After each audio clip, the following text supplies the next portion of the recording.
you about the sentence. In the last days, you were very engaged or busy in your first term examination. And in the last video, I have taught you about the present indefinite tense. Today, I am going to teach you about the sentence. How to convert from Hindi to English. How should we arrange the words of English whenever we are translate the sentence from Hindi to English. For this, it is necessary to understand the sentence.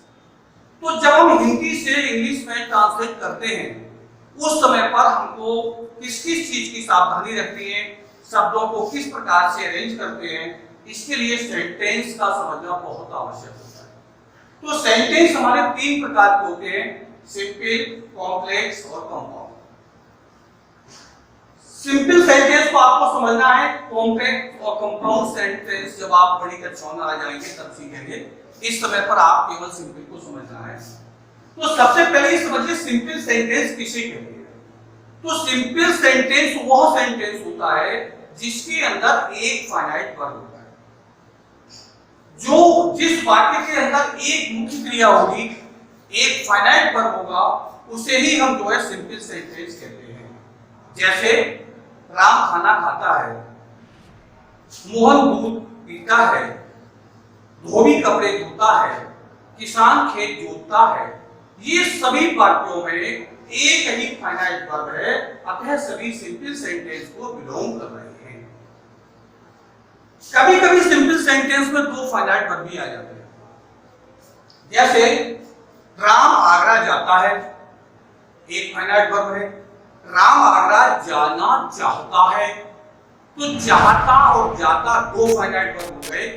इस स्थिति में भी हमें, क्योंकि ये simple sentence है, अतः इसमें जो है एक ही फाइनाइट वर्ब रखना है, दूसरे को नॉन फाइनाइट बनाना है। नॉन फाइनाइट फाइनाइट का अपोजिट वर्ड होता है कि वो वर्ब उस वाक्य के अंदर फाइनाइट वर्ब नहीं है।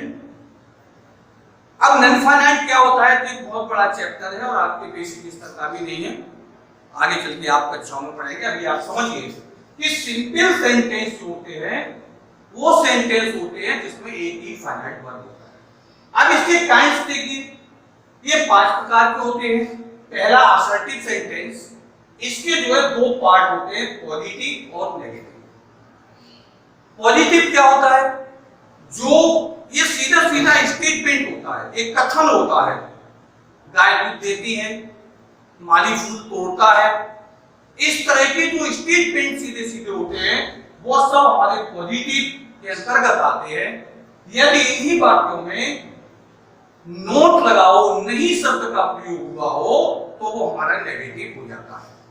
माली फूल नहीं तोड़ता है, किसान खेत नहीं जोतता है, गाय दूध नहीं देती है, मैं पुस्तक नहीं पढ़ता हूं। ये सारे वाक्य जिसमें नहीं शब्द जुड़ा होगा तो वो नेगेटिव हो जाता है। दूसरा आता है इंटेरोगेटिव। असर्टिव के बाद सेकंड नंबर इंटेरोगेटिव। तो इंटेरोगेटिव वो वाक्य होता है जिसके अंदर प्रश्न पूछा जाता है। इसके अंदर इंटेरोगेटिव वर्ड्स क्या, कब, क्यों, कैसे, कहां, ये सारे शब्दों का प्रयोग होता है। और ये शब्द कभी कभी क्या पहले आ जाता है, कभी कभी सारे इंटरोगेटिव वर्ड्स वाक्य के बीच में भी आ जाते हैं। प्रश्न पूछा जाता है और अंत में जो है इसकी पहचान के लिए ये इंटरोगेटिव मार्क्स इस तरह से ये लगा होता है सेंटेंस के अंदर। तो इस मार्क्स के आधार पर और उस वाक्य के भाव के आधार पर आप पहचान सकते हैं कि ये बात हमारा इंटरोगेटिव है। इसके बाद इंपरेटिव सेंटेंस। तो इंपरेटिव सेंटेंस वो होता है जिसके अंदर या तो ऑर्डर दिया गया होता है या फिर रिक्वेस्ट की जाती है। वो सारे वाक्य जो है इंपरेटिव के अंतर्गत आ जाते हैं। इसके अंदर एक सब्जेक्ट जो होता है वो छिपा होता है, क्योंकि जितने भी कमांड से आदेश होते हैं, फेस टू फेस होते हैं, आमने सामने होते हैं, तो वहां पर हम सब्जेक्ट न बोल करके सीधे सीधे वर्ब से वाक्य को शुरू करते हैं। जैसे go there, sit down, stand up, please give me your pen, request हो जाती है। इस तरह के सारे वाक्य हमारे इंफिनिटिव के अंतर्गत आ जाते हैं। इसके बाद आता है ऑप्टेटिव। ऑप्टेटिव में जितने भी ब्लेसिंग्स होती हैं, विशेष होती हैं, प्रेयर्स होती हैं या फिर कर्स होती है, अभिशाप होता है, इस तरह की जो भाव प्रकट करने वाले जितने भी वाक्य होते हैं वो हमारे ऑप्टेटिव के अंतर्गत आते हैं। लास्ट में आता है एक्सक्लेमेटरी सेंटेंस। एक्सक्लेमेटरी सेंटेंस वह होता है जिसके अंदर हमारी एक भावात्मक अभिव्यक्ति होती है। जब हमारे मन के अंदर सुख, दुख, भय और आश्चर्य होता है, उस समय पर अटेंडम सडन कुछ वर्ड्स निकलते हैं एकाएक, जिनको हम पहले से सोच के नहीं रखते हैं कि मन के अंदर दुख होगा तो ये बोलेंगे, सुख होगा तो ये बोलेंगे। इस तरह की कोई हम जो है मन के अंदर ये सोच के नहीं रखते हैं, अनायास जो शब्द हमारे मुंह से निकलते हैं उनको हम एक्सक्लेमेटरी सेंटेंस कहते हैं। और इनके अंत में लाकर के एक्सक्लेमेशन मार्क होता है जो इस तरह से लगा हुआ होता है, वो हमारा जो है एक्सक्लेमेटरी सेंटेंस होता है। ऑप्टेटिव सेंटेंस में भी कभी-कभी एक्सक्लेमेटरी मार्क लगा होता है, जैसे ब्लेसिंग्स होती है, इस प्रकार के वाक्यों में जिनमें भी पहले आ जाता है, तो इस तरह के वाक्यों में भी ये एक्सक्लेमेशन मार्क आ जाता है। लेकिन उसको पढ़ने के बाद, उस सेंटेंस के भाव के बाद हम जो है पहचान लेते हैं कि ऑप्टेटिव है या एक्सक्लेमेटरी है। अब बात ये आती है सेंटेंस हमारी समझ में आते हैं कि 5 प्रकार के होते हैं, तो फिर इनको हम कैसे ट्रांसलेट करते हैं, किस तरह से हम इनको जो है हिंदी से इंग्लिश में बदलते हैं। तो इसके लिए सबसे पहले हम लेते हैं अपना पॉजिटिव सेंटेंस। अब पॉजिटिव सेंटेंस को हिंदी से इंग्लिश में कैसे ट्रांसलेट करेंगे, इसको समझने के लिए जैसे कोई हमने वाक्य लिया, मोहन खाना खाता है। मोहन खाना खाता है। इंग्लिश का नियम होता है कि पॉजिटिव सेंटेंस को जब हम बदलते हैं तो सबसे पहले सब्जेक्ट, उसके बाद वर्ब और उसके बाद ऑब्जेक्ट की स्पेलिंग लिखते हैं और अंत में कंप्लीमेंट भी लिख देते हैं। तो सबसे पहले सब्जेक्ट, वर्ब, ऑब्जेक्ट।